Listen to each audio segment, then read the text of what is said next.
अस्सलाम वालेकुम बच्चों, आज 8वीं जमात के इंग्लिश के एक नए लेसन के साथ आपके सामने हाजिर हैं। यह वीडियो मुंबई महानगर पालिका के वर्चुअल क्लास की तरफ से पेश किया जा रहा है। मैं Ansar Rashid Akhtar 8th standard English के एक नए लेसन के साथ। तो चलिए शुरू करते हैं आज का हमारा लेसन।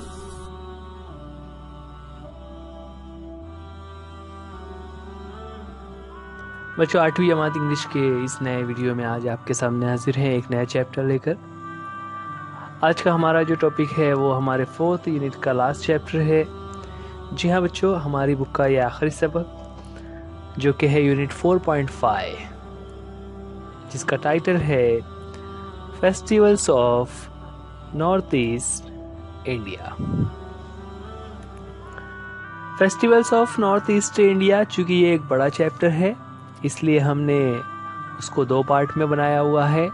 ये उस वीडियो जो चैप्टर है उसके शुरुआत के कुछ पॉइंट्स और वार्मिंग अप एक्टिविटीज़ जो हम पार्ट 1 में देखने वाले हैं। हमेशा की तरह शुरुआत करेंगे वार्मिंग अप एक्टिविटीज़ से। वार्मिंग अप एक्टिविटीज़ में जैसा कि हम जानते हैं चिट चैट सेक्शन होता है। चिट चैट सेक्शन में जो सवालात दिए हुए हैं एक एक करके हम उन सवालात को देखेंगे और उन सवालात की मदद से हम अपने लैंग्वेज को यूज करना सीखेंगे। फर्स्ट क्वेश्चन है, do you like to celebrate festivals? Question क्या है, do you like to celebrate festivals? क्या आपको फेस्टिवल्स यानी त्यौहार, सेलिब्रेट का मतलब होता है जश्न मनाना या त्योहारों को त्यौहार मनाना। तो यहाँ पर सवाल का मतलब क्या हुआ, क्या आपको त्यौहार मनाना पसंद है? क्या आप इस चीज़ को पसंद करते हैं? क्या आप त्यौहार मनाना पसंद करते हैं? तो इसका आंसर क्या आएगा? इसका आंसर हो जाएगा yes, I like to celebrate festivals. क्या हो जाएगा? Yes, I like to celebrate festivals, कि मुझे फेस्टिवल्स सेलिब्रेट यानी त्यौहार का मनाना पसंद है। ओके, आगे बढ़े। नेक्स्ट क्वेश्चन है, Why do you enjoy fairs and festivals? Why do you enjoy fairs and festivals? Festivals का मीनिंग तो अभी हमने समझ लिया। दूसरा वर्ड यूज किया हुआ है फेयर्स। फेयर्स कहते हैं मेले। तो सवाल का मतलब क्या होगा कि आपको मेलों में जाना या त्यौहार मनाना क्यों पसंद है? देखिए बच्चों, यहाँ पर जो पहला क्वेश्चन था उसमें हमें डू से क्वेश्चन किया हुआ, तो उसका हमने आंसर यस या नो में किया। लेकिन जब ये WHY से क्वेश्चन किया हुआ है तो अब हमें इसका आंसर सेंटेंस में देना रहेगा और हमें उसका रीजन बताना है। तो हम कह सकते हैं, जैसे क्वेश्चन में यूज किया हुआ है ना, व्हाई डू यू एंजॉय, तो हम कह सकते हैं I enjoy fairs and festivals because I enjoy fairs and festivals because there are all fun and happiness। ना, fairs and festival में क्या होता है? फन होता है, मजा आता है और हैप्पीनेस होता है। उसी के साथ हम कह सकते हैं कि we wear new dresses, we eat sweets, ना, we buy gifts for our friends, we meet our friends and relatives। इस तरह के कुछ पॉइंट्स हम लिख सकते हैं। राइट, चलिए आगे बढ़ते हैं। नेक्स्ट क्वेश्चन लेते हैं। नेक्स्ट क्वेश्चन है, what are the different festivals celebrated in our state? अब जैसा कि हम जानते हैं भारत में अलग अलग रियासतों में कई अलग अलग फेस्टिवल्स मनाए जाते हैं। यहाँ पर सवाल है कि हमारे रियासत में, हमारे स्टेट में कौन कौन से फेस्टिवल मनाए जाते हैं? तो हम कह सकते हैं कि हमारे स्टेट में हम देखते हैं दिवाली, है ना, गणपति, दशहरा, होली, ना, देन रमज़ान ईद, बकरीद, ईद मिलादुन्नबी, गुड़ी पाड़वा, क्रिसमस, इस तरह अलग अलग त्यौहार हमारे यहाँ पर मनाए जाते हैं। अच्छा बच्चों, ये जो त्योहारों के नाम हम बता रहे हैं ये तो हमारे यहाँ मनाए जाते हैं, लेकिन कुछ स्टेट्स में इनसे अलग भी कुछ त्यौहार मनाए जाते हैं। चलिए आगे बढ़ते हैं। नेक्स्ट है, उसी पर से क्वेश्चन है कि do you know festivals which are celebrated in other states? कि अदर स्टेट्स में जो त्यौहार मनाए जाते हैं, दूसरी रियासतों में जो त्यौहार मनाए जाते हैं उनके बारे में आप जानते हैं क्या? तो आपने नाम सुना होगा, जैसे हम सुनते हैं कि बैसाखी का त्यौहार होता है पंजाब में, है ना। इसी तरह बंगाल में जो है वो दुर्गा पूजा का प्रोग्राम होता है, 10 दिनों तक चल रहा होता है ना। इसी तरह छठ पूजा का त्यौहार होता है यूपी और बिहार में। इसी तरह तमिलनाडु में पोंगल नामी त्यौहार मनाया जाता है। तो ये ऐसे त्यौहार है जो उन्हीं रियासतों तक महदूद रहते हैं, राइट। चलिए आगे बढ़ते हैं। नेक्स्ट है, what is the relation between seasons and festivals? Seasons यानी मौसम, फेस्टिवल्स यानी त्यौहार। मौसम और त्योहारों के दरमियान क्या रिलेशन है? तो क्या रिलेशन होता है? तो बच्चों जब हम किसी मौसम के बारे में पढ़ते हैं, समझते हैं, तो उसमें ये बात समझ आती है कि अक्सर जो त्यौहार हैं वो किसी ना किसी मौसम से जुड़े हुए होते हैं ना। तो हम कह सकते हैं कि most of the festivals are related to harvesting and sowing season and based on the agricultural activities of the farmers of the states। ठीक है, कि जब खेत में बीज बोए जाते हैं, फिर खेतों में कटाई की जाती है, फसल को काटा जाता है, इस तरह अलग अलग मौकों पर ये त्यौहार मनाए जाते हैं। चलिए आगे बढ़ते हैं। अब नेक्स्ट क्वेश्चन लेते हैं। वार्मिंग अप एक्टिविटी में एक दूसरा एक्टिविटी यहाँ पर दिया हुआ है। क्वेश्चन है, read the names of festivals celebrated in our country, discuss in your group and write down why they are celebrated. ना यहाँ पर कुछ त्योहारों के नाम आ रहे हैं और हमें बताना है कि ये त्यौहार जो हमारे मुल्क में उनको सेलिब्रेट किया जाता है वो क्यों मनाए जाते हैं।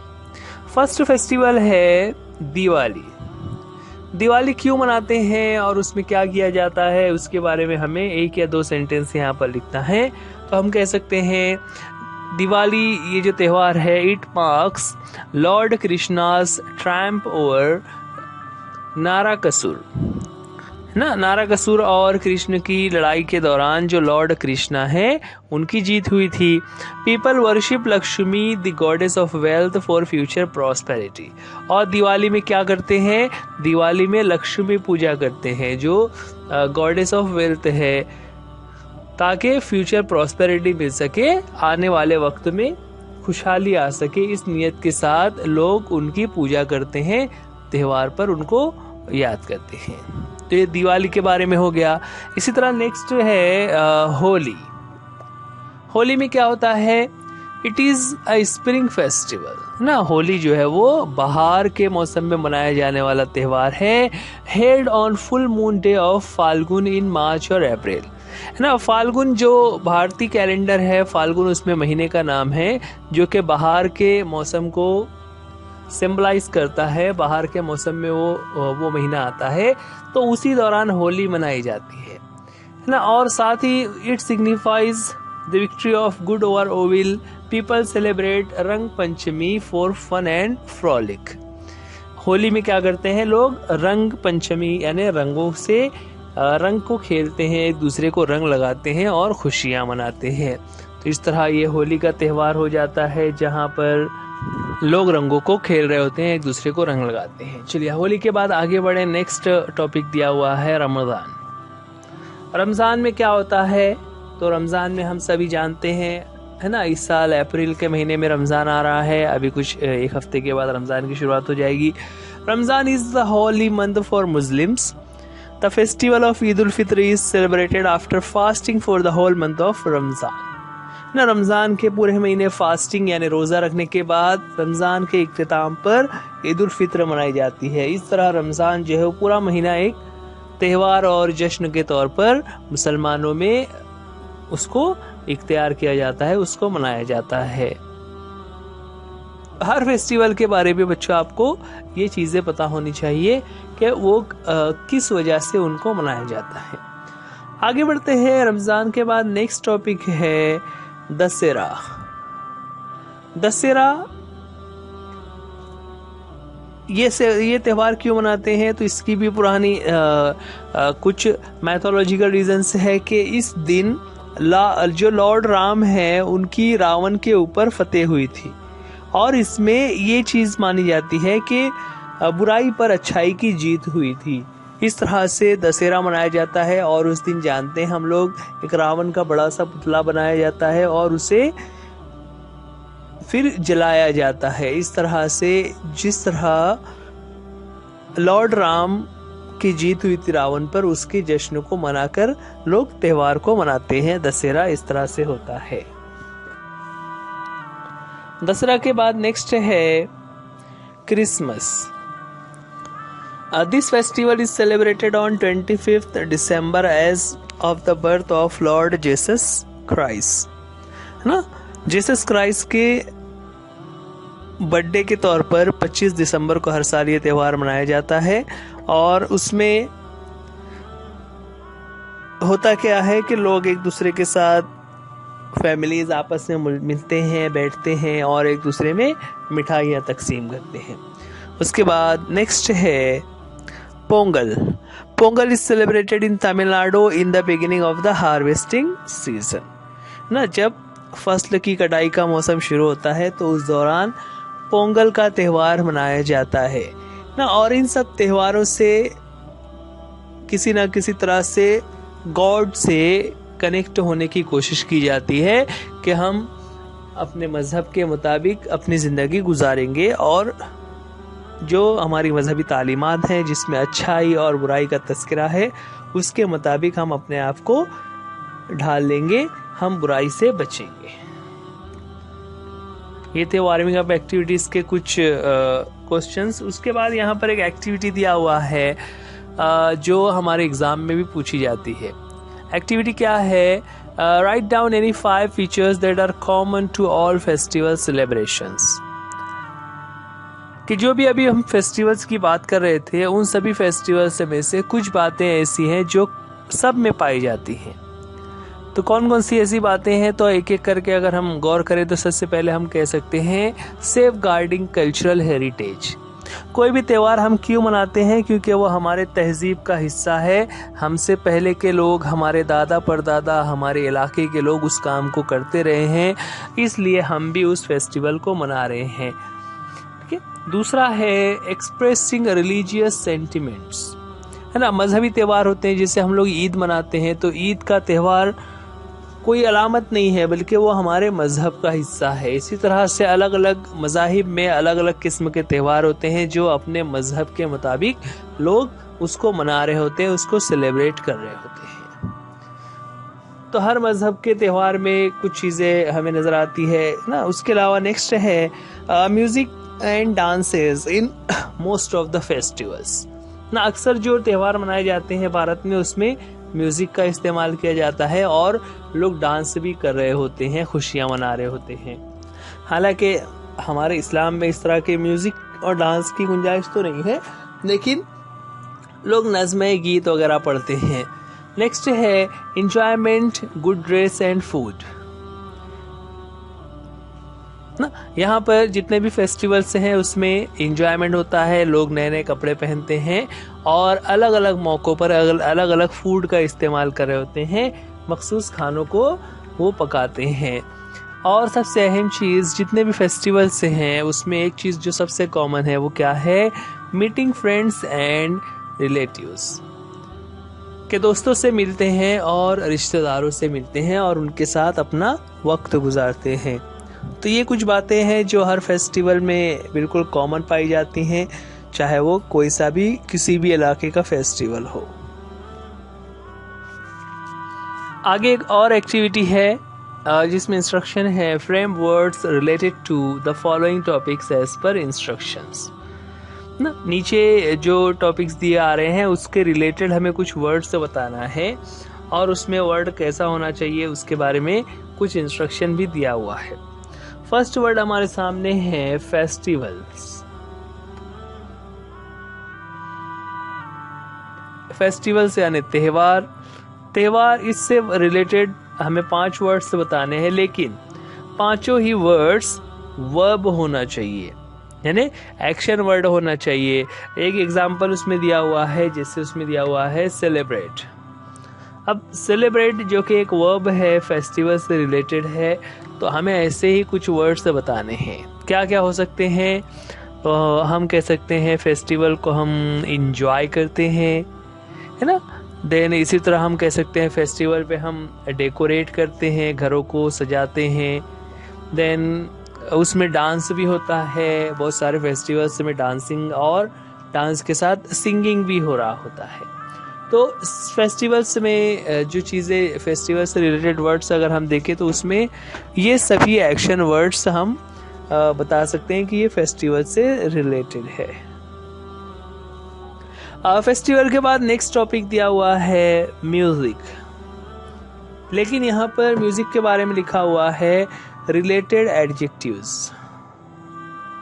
हमें उसके एडजेक्टिव्स बताने हैं। जैसे एग्जांपल के तौर पर वहां दिया हुआ है लाउड, म्यूजिक कैसा है? लाउड है। तो लाउड म्यूजिक, तेज म्यूजिक, ये उसका एक एडजेक्टिव हो गया। हमें दूसरे 4 एडजेक्टिव इसी तरह से हमें बताने हैं। तो म्यूजिक कैसा कैसा हो सकता है वो एडजेक्टिव्स हमें बताने हैं। तो हम कह सकते हैं फॉर एग्जांपल यहाँ पर जैसे लाउड दिया हुआ है तो हम कह सकते हैं सॉफ्ट। देन म्यूजिक को हम क्लासिकल म्यूजिक कहते हैं, पॉप म्यूजिक भी कहते हैं, है ना। और म्यूजिक के बारे में एक वर्ड यूज किया जाता है सूदिंग। सूदिंग यानी जो दिल को अच्छा लगता हो, मन को भाता हो। तो म्यूजिक अलग अलग तरीके से हो सकता है। यहाँ पर उसके कुछ वर्ड्स दिए हुए हैं जो कि एडजेक्टिव्स हैं रिलेटेड वर्ड्स में, ना। इसी तरह एक और एक्टिविटी दिया हुआ है डांस, लेकिन उसके बारे में लिखा हुआ है रिलेटेड नाउन हमें लिखना है। और एग्जाम्पल के तौर पर दिया हुआ है स्टेप्स, है ना। डांस के स्टेप्स होते हैं। इसी तरह और क्या हम कह सकते हैं डांस के बारे में? तो हम कह सकते हैं डांस में रिदम होता है। देन डांस के अलग अलग फॉर्म्स होते हैं, है ना। उन फॉर्म्स के मुताबिक डांस करने के लिए कॉस्ट्यूम भी पहने जाते हैं, खास किस्म के कपड़े। और ट्रूप ना, ट्रूप यानी उसका एक पैटर्न होता है, डांस का अपना एक स्टाइल होता है। तो ये थे हमारे वार्मिंग अप एक्टिविटीज जिसमें हम अलग अलग टॉपिक्स को देख रहे हैं। बच्चों ये वार्मिंग अप एक्टिविटीज हम शुरू से कह रहे हैं कि हर चैप्टर के जो वार्मिंग अप एक्टिविटीज है उसको आप बहुत अच्छी तरह से देखिए, किस तरह से उसमें क्वेश्चन पूछा हुआ है, क्योंकि यही हमें लैंग्वेज यूज करने में हेल्प करता है। चलिए अब और एक्टिविटीज ना करते हुए आगे बढ़ते हैं, चैप्टर की शुरुआत करेंगे। चैप्टर का टाइटल है festivals of north east India. बच्चों जैसा कि हम जानते हैं भारत का ये नक्शा हमारे सामने है। भारत के नक्शे में जैसा कि हम देख रहे हैं बहुत सारी रियासतें हैं। उसमें ये जो रेड कलर से बना हुआ है, जो रेड कलर से हिस्सा नजर आ रहा है, खास करके हम उसको पढ़ने वाले हैं। क्वेश्चन क्या दिया हुआ है? Read about how different festivals are celebrated in the north eastern states of India.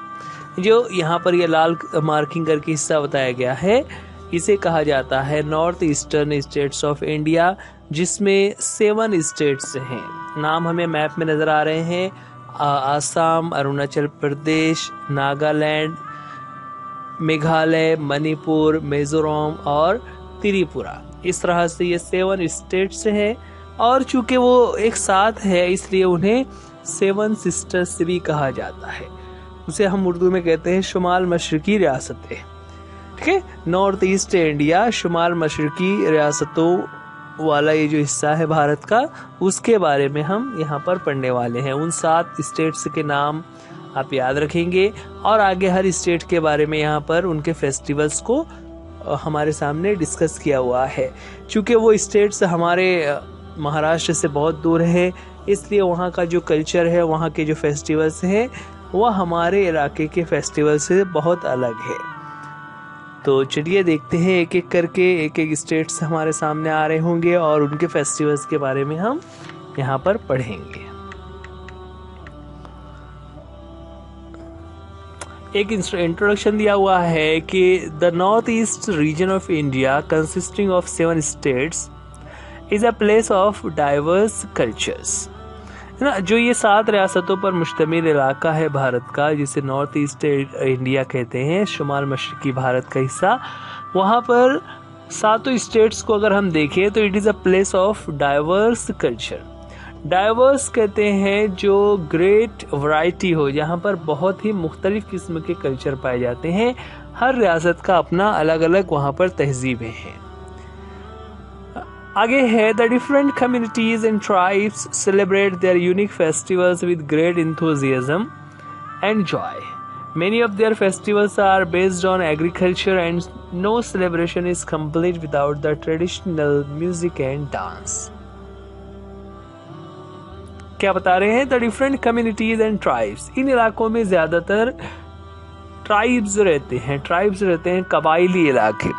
तो इन रियासतों में अक्सर जो कबायली लोग रहते हैं या जो मुख्तलिफ ज़ातों के मानने वाले लोग, जो कम्युनिटीज़ रहती हैं, वो अपने अपने यूनिक फेस्टिवल्स, है ना, यूनिक कहते हैं जो सबसे अलग हो। One of its kinds matchless, यानी उसके जैसा कोई दूसरा फेस्टिवल कहीं और नहीं मनाया जाता। तो अलग अलग फेस्टिवल्स बनाते हैं विद ग्रेट इंथुजियाज्म, है ना। इंथुजियाज्म कहते हैं जोश वो जज्बे के साथ। Many of their festivals are based on agriculture, है ना। जितने भी त्योहार हैं उसमें से अक्सर का ताल्लुक जो है वो एग्रीकल्चर यानी ज़राअत, खेती बाड़ी से है। और no celebration is complete without the traditional music and dance. किसी भी त्योहार को अगर हम देखें तो उसमें ट्रेडिशनल म्यूजिक यानी वहाँ के इलाके का जो म्यूजिकल इंस्ट्रूमेंट्स हैं उनको ज़रूर इस्तेमाल किया जाता है, एंड डांस, और साथ ही डांस भी होता है। आगे बढ़े, नेक्स्ट है, अब यहाँ पर एक एक करके स्टेट्स के बारे में आ रहा है।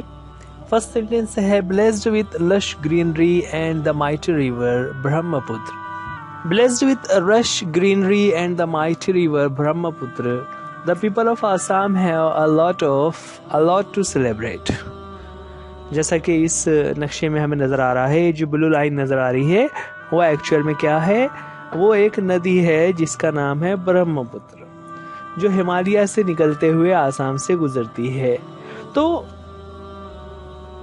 उस ब्रह्मपुत्र की वजह से क्या होता है, blessed with lush greenery and the mighty river Brahmaputra, the people of Assam have a lot to celebrate.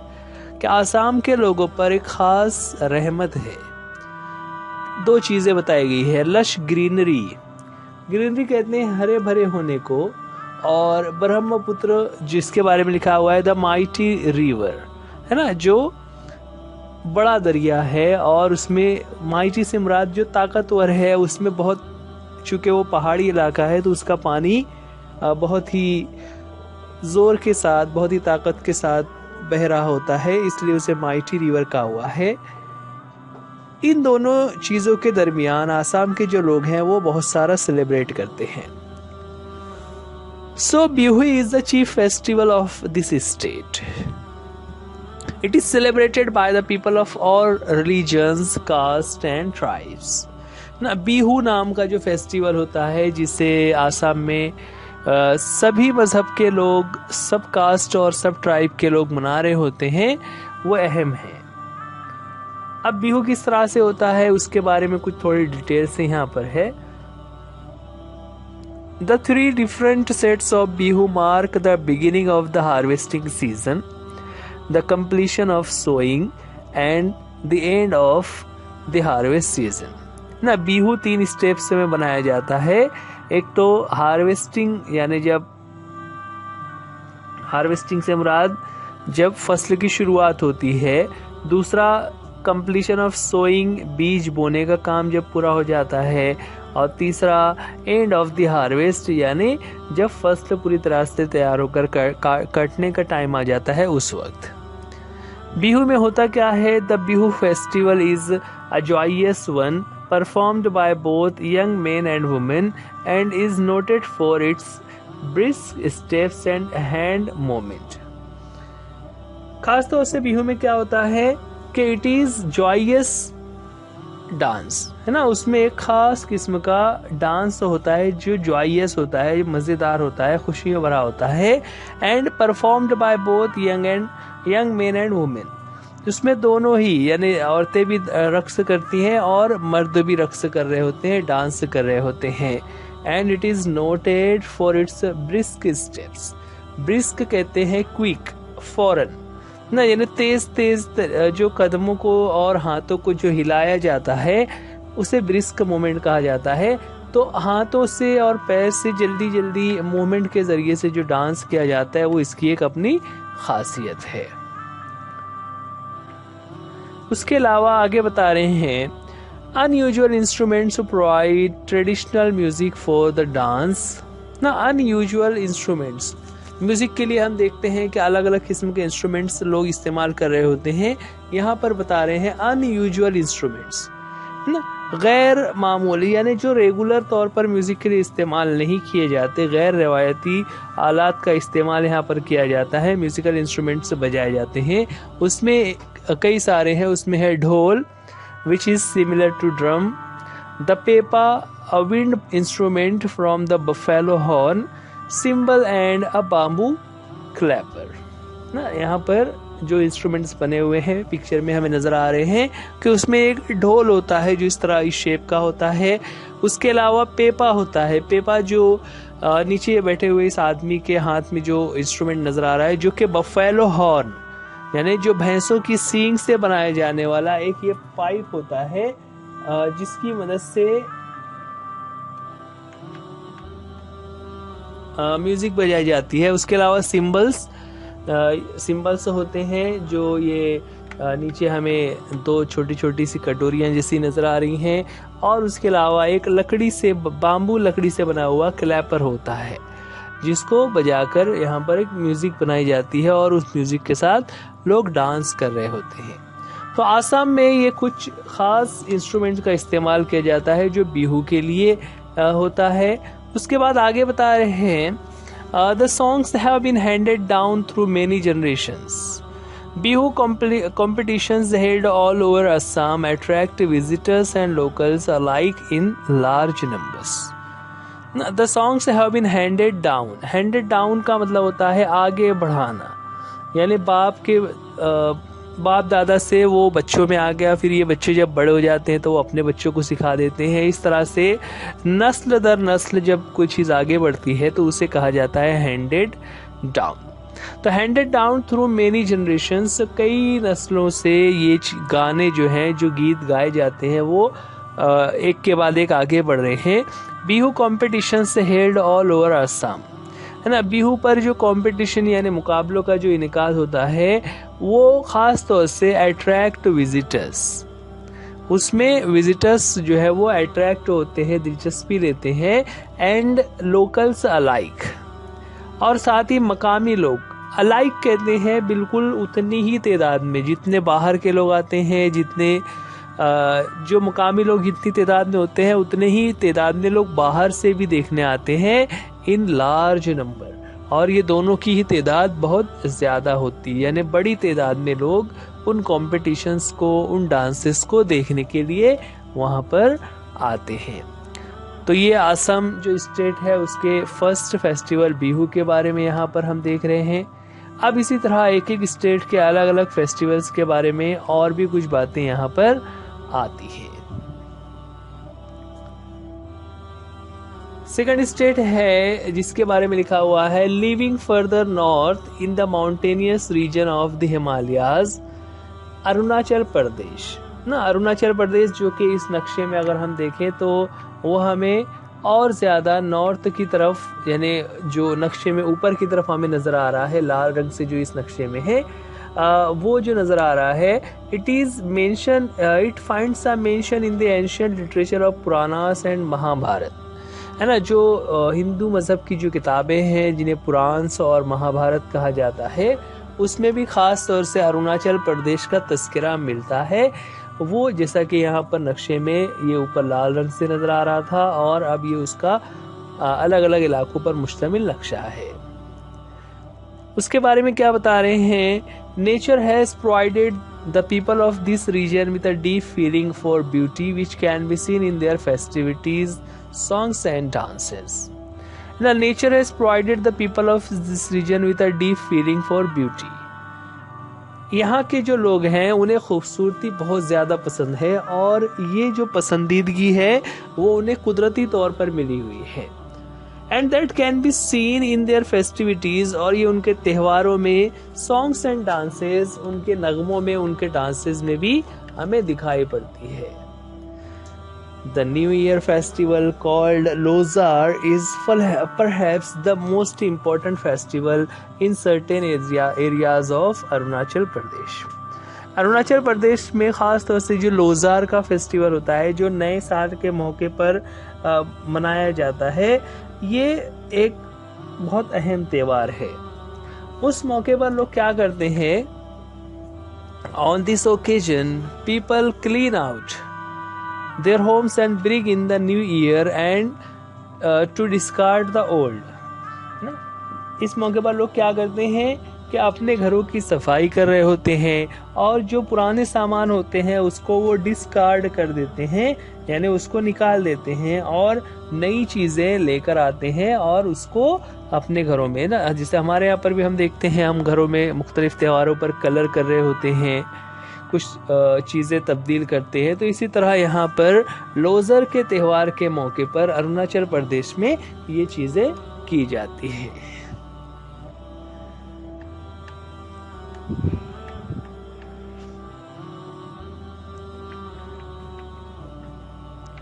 इस तरह ये दो स्टेट्स थे, आसाम और अरुणाचल प्रदेश, जिसके बारे में हमने पढ़ा।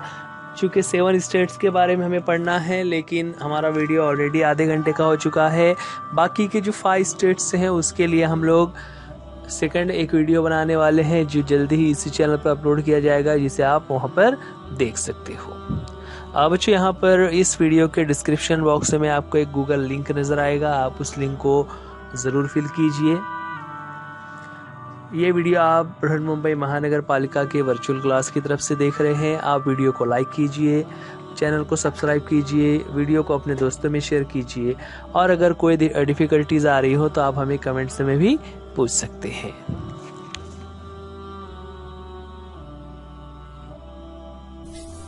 जो आज के लिए इस वीडियो में इतना ही। उम्मीद करते हैं ये लेसन आपको समझ आ गया होगा। वीडियो देखने के लिए थैंक यू। अल्लाह हाफिज, गुड बाय।